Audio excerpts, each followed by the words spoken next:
आता आपल्या आवडत्या मालिकेचे संपूर्ण भाग मालिका प्रसारित झाल्यानंतर लगेचच पाहू शकता पूर्णपणे मोफत फक्त सन नेक्स्ट वर। हे माझ्या शुभीताईचे कौटुंबिक प्रश्न आहेत।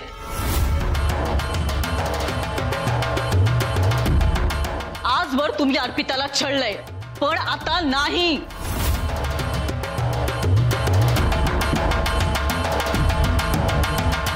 कारण मी तिच्या बाजूने उभी आहे।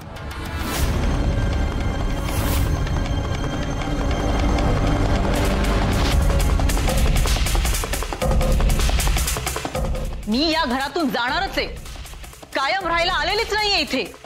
एकदा इथे सगळं सुरळीत झालं की मग जाईन चारीधाम यात्रेला।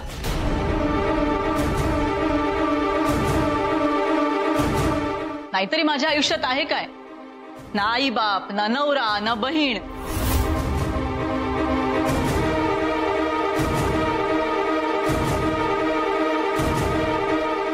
पण जाण्याआधी अर्पिताला मानानं जगणं शिकवेन।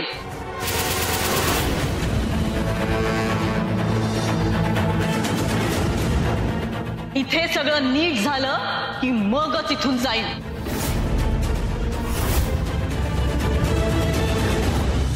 वसुधाताई प्लीज, तुम्ही तरी शांत होता का आता? प्लीज। मला वाटतं हा विषय आपण इथेच थांबवूया।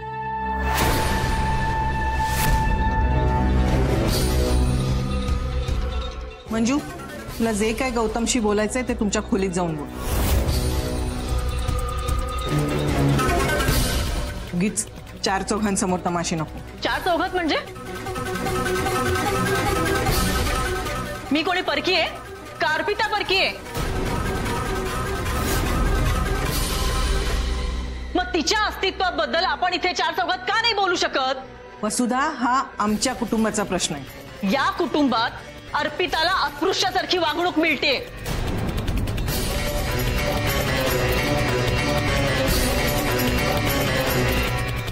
तिची सावली नकोय तिच्या वडिलांना। इतका तिरस्कार, इतका अपमान जन्मल्यापासून। पुरे वसुधा, पुरे। का पुरे? मी काय खोटं बोलतेय?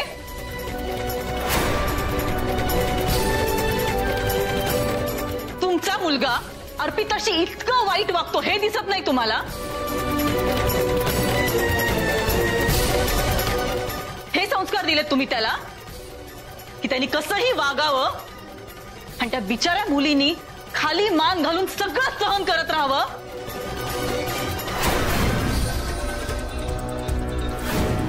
अहो आई, तुम्हाला दिसत नाहीये का तुमचा हा मुलगा अर्पिताशी किती वाईट वागतोय ते?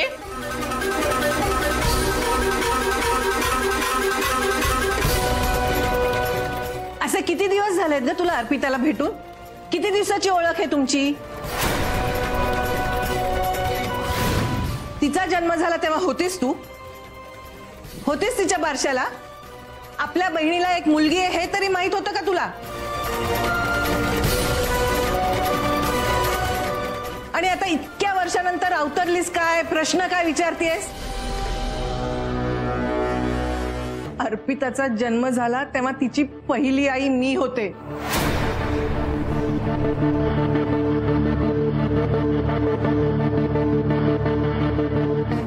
माझ्यामुळे अर्पिता या घरात आहे। हो, शक्तीची अट घातली होती ना तुम्ही तुमच्या मुलाला।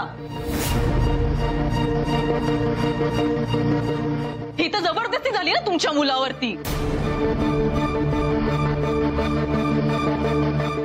आणि अर्पिता, तिला विचारा ना तिला काय वाटतं ते।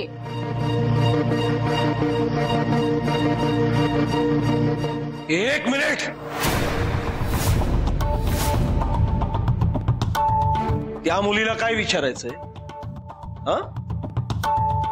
ज्या मुलीचा जन्म हीच या घरातली सगळ्यात मोठी अशुभ घटना आहे, त्या अशुभ अशुभ तर मी आहे, ती मुलगी नाही। अशुभ तो क्षण आहे ज्यावेळेस माझी शुभीताई गेली।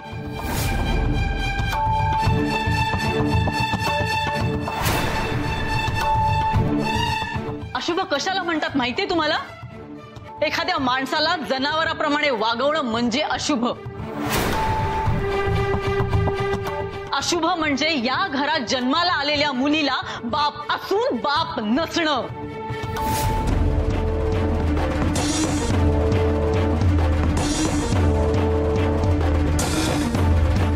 तिच्या आईने तिला जन्म दिला, पण बापाने काय दिलं हे जरा स्वतःला विचारा.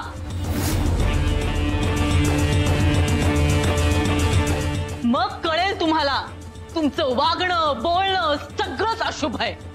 दुर्दैवी तुम्ही आहात गौतम भाऊजी, सगळ्यात दुर्दैवी. तुमच्याशी लग्न केलं आणि माझी बहीण माहेराला मुकली.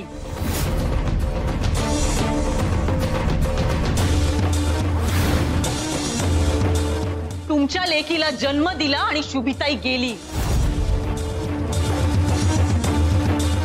माझ्या आईने तुम्हाला जावई मानलं आणि तिचा शेवट झाला. माझी अर्पिता तर शुभिताईची शुभ आठवण आहे. अशुभ तर तुम्ही आहात गौतम जहागीरदार.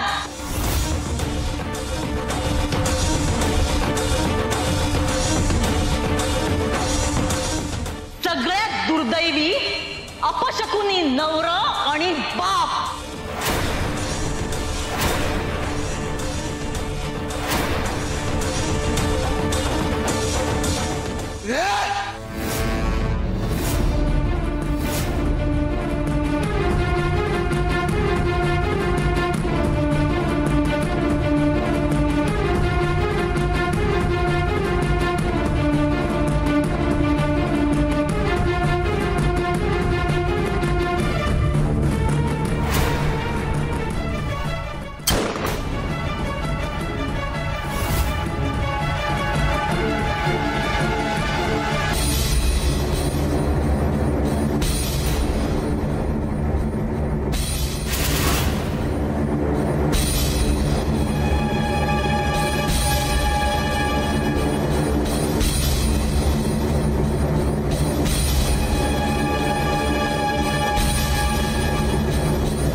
अरे यार, मम्मी असती ना तर एका मिनिटात हा डाग काढला असता. मला जमत नाहीये.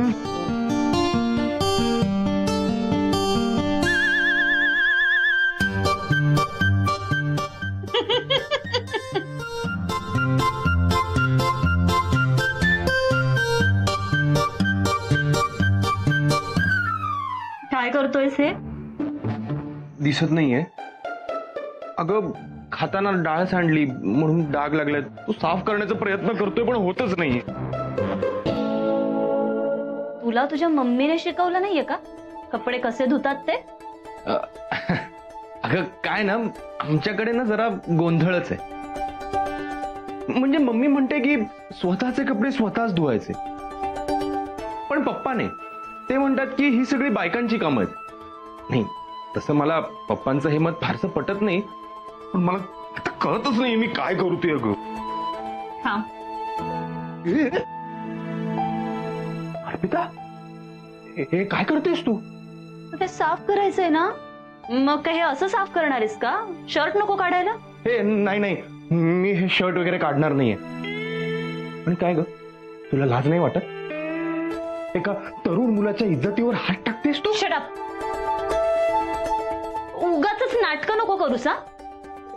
नाही नाही, हे बघ, मी ना हे शर्ट काढणार नाहीये. हवं तर तू असंच धुवू. हा प्लीज.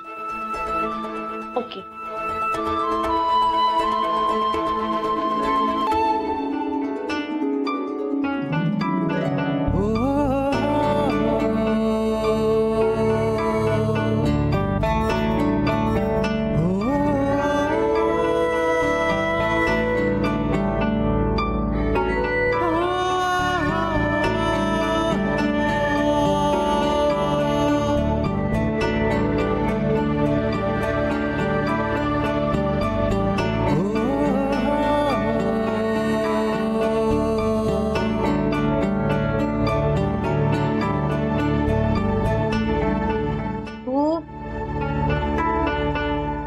तू माझ्या कमरेला का हात लावलास? अगं, हात कुठे लावला? मी तर फक्त धरलं. म्हणजे पडली असतीस ना तू म्हणून.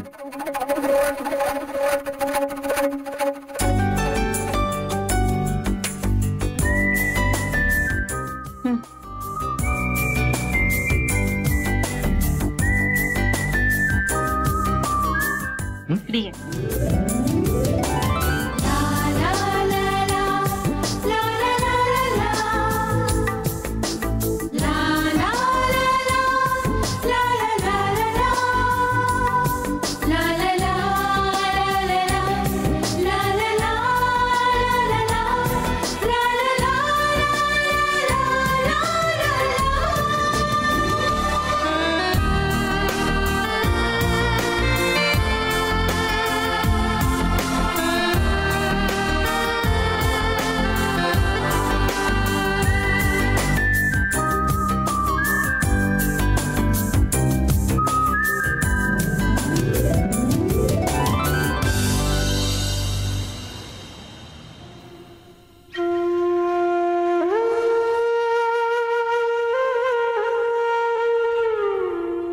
काल रात्री खूप भयानक स्वप्न पडलंय.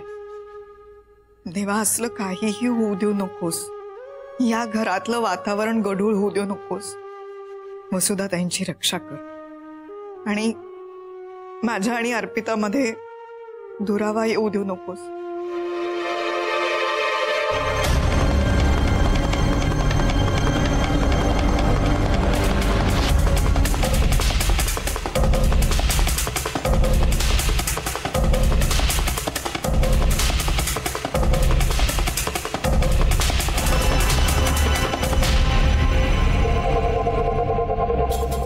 बोललीस भाऊजींशी? नाही अजून. कधी कधी मंजू, हे बघ, भाऊजी गेली 20 वर्ष अर्पिताचा छळ करतायत. तुला आणखीन किती वेळ हवाय त्यांच्याशी बोलण्यासाठी? अहो, गेल्या 20 वर्षांची ही सवय आहे. ती अशी पटकन नाही जाणार ना. मी बोलीन त्यांच्याशी, मला थोडासा वेळ द्या. आणि कसं माहितीये, आम्हाला सगळ्यांना यांनी अर्पिताला त्यांची मुलगी म्हणून स्वीकारावं हे हवंच आहे की. हे बघ, तू आत्ता जर हिंमत दाखवली नाहीस ना तर तो दिवस कधीच उजाडणार नाहीये. कडू औषध असं हळूहळू प्यायचं नसतं, एका घोटात रिकामं करायचं असतं. आणखीन किती वेळ हवाय? नाही, तुला जर आणखीन 20 वर्ष लागणार असतील ना हे सगळं बोलायला, तर मग माझ्याकडे वेळ नाही. मी आत्ता भाऊजींकडे जाते आणि त्यांच्याशी बोलते. चालेल? मी जाते. अहो नाही नाही वसुधाताई, मला सवय नाही. मी त्यांना कधी विरोध केला म्हणजे थांब, माझा ना धीर सुटत चाललाय आता खरंच. मी आईला वचन दिलं होतं, मी अर्पिताला सांभाळीन, शुभीताईची जागा घेईन, तिला आईचं प्रेम देईन. अगं ती भोळी बाबडी पोर वडिलांच्या एका आशीर्वादासाठी तडफडती नुसती, हे दिसत नाही कोणाला? नाही, आणखी किती वेळ लागणार आहे? मी एक काम करते, मी भाऊजींकडे जाते. हवं तर त्यांच्या समोर असे हात जोडून उभे राहते, त्यांचे पाय धरते. पण त्यांना सांगते ना की एकदा तरी पोरीच्या डोक्यावर प्रेमाने हात ठेवा. ही बाई जर सरांसमोर गेली तर मग अर्पिता आणि तिच्या बाबांमध्ये आणखीन दुरावा वाढेल. सुद्धा ताई, नको, प्लीज प्लीज, तुम्ही असं काही करू नका प्लीज माझं ऐका. मला तुम्हाला एक गोष्ट सांगायची आहे. काल रात्री ना मला एक स्वप्न पडलं.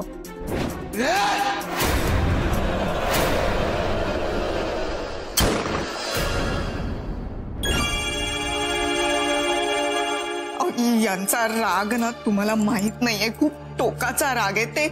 ते कधी काय करतील सांगता येत नाही, म्हणून सांगतेय. तुम्ही प्लीज वर जाऊ नका. माझं ऐका प्लीज.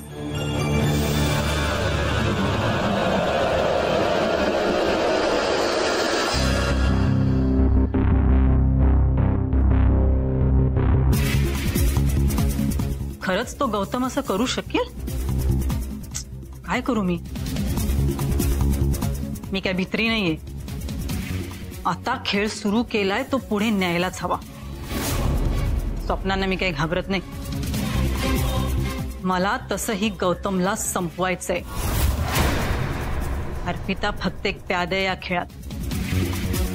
बघतेच मी काय करतो तो गौतम जहागीरदार. अरे काय म्हणतो, कसं आहेस? अरे मी तुला कॉल करणारच होतो, पण भाऊजींचा भुजंग कुठे तडमडला इथे.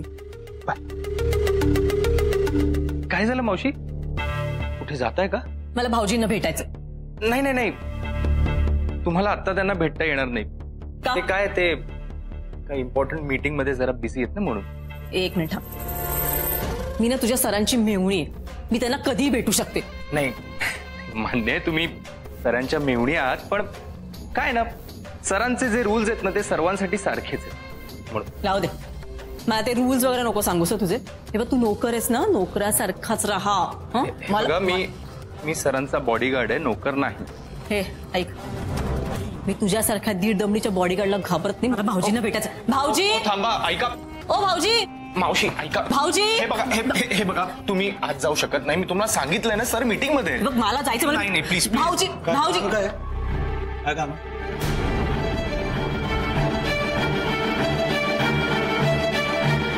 काय काम? काय वेळ नाही मला. हे मंजुला काल रात्री वाईट स्वप्न पडलं ना, तर म्हटलं तिला देवळात घेऊन जाऊ का? मंजिरीला कोणामुळे त्रास होतोय नक्की हे जाणून घेण्यासाठी देवळात जायची काही गरज नाही. माझं मला कळेलच एक दिवस, आणि ते एकदा कळलं कोण आहे व्यक्ती ते, की गोळ्या घालीन मी त्या व्यक्तीला. तुम्ही काय कर, तुम्ही कशालाही बंदूक हाताशी ठेवता. अहो नका असं करू, काही झालेलं नाहीये. तुम्ही कधीतरी काहीतरी भलतंच व्हायचं. प्लीज ऐका ना माझं. येतो मॅडम. Thank you sir.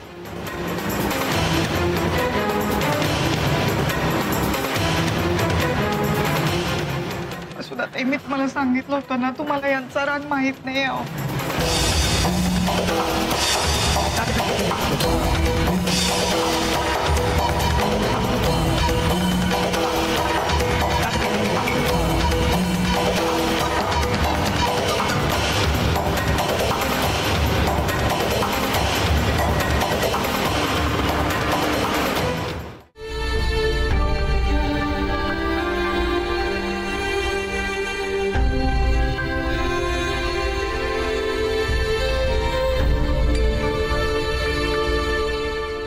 माझ्या शुभीच्या आठवणीचा पिटारा, या सगळ्या तिच्या आठवणी,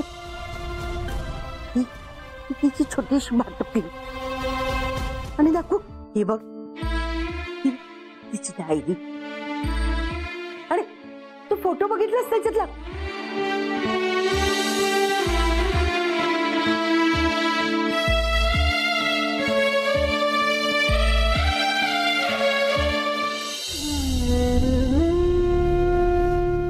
शुभताताई, खूप काही घडलंय गेल्या काही दिवसात. तुमची आई गेली आणि घरातलं सगळं वातावरणच बदलून गेलंय. तुम्ही बघताय ना, मलाही प्रश्न पडलेत, मलाही अडचणी आल्यात.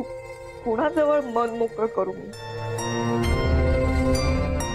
फक्त काही वाटलं की मी तुमच्या पुढ्यात येऊन उभी राहते. तुमच्याशी बोलल्यावर बरं वाटतं. तुमच्यामुळे मी या घरात आले ना. तुमच्यामुळे अर्पिताला मी माझी लेक मानलं. मानलं नाही. ती माझीच लेक आहे. आता यांनी तिला आपली लेक मानलं तर मला हवंच आहे ना. त्यासाठी मी इतकी वर्ष धडपड करतेय. तुम्ही बघताय की नाही, मला आवडणारच आहे. पण अपू माझ्यापासून दूर गेली ना तर मला नाही सहन होणार.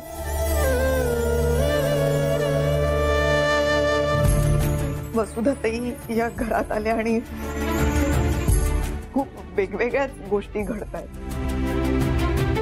म्हणजे त्यांना मी घेऊन आले इथे, पण वसुधाताई जे काही प्रश्न मांडतायत त्याची उत्तर मी कुठे शोधू. सुगताताई, मला आणि अर्पिताला वेगळं करू नका प्लीज.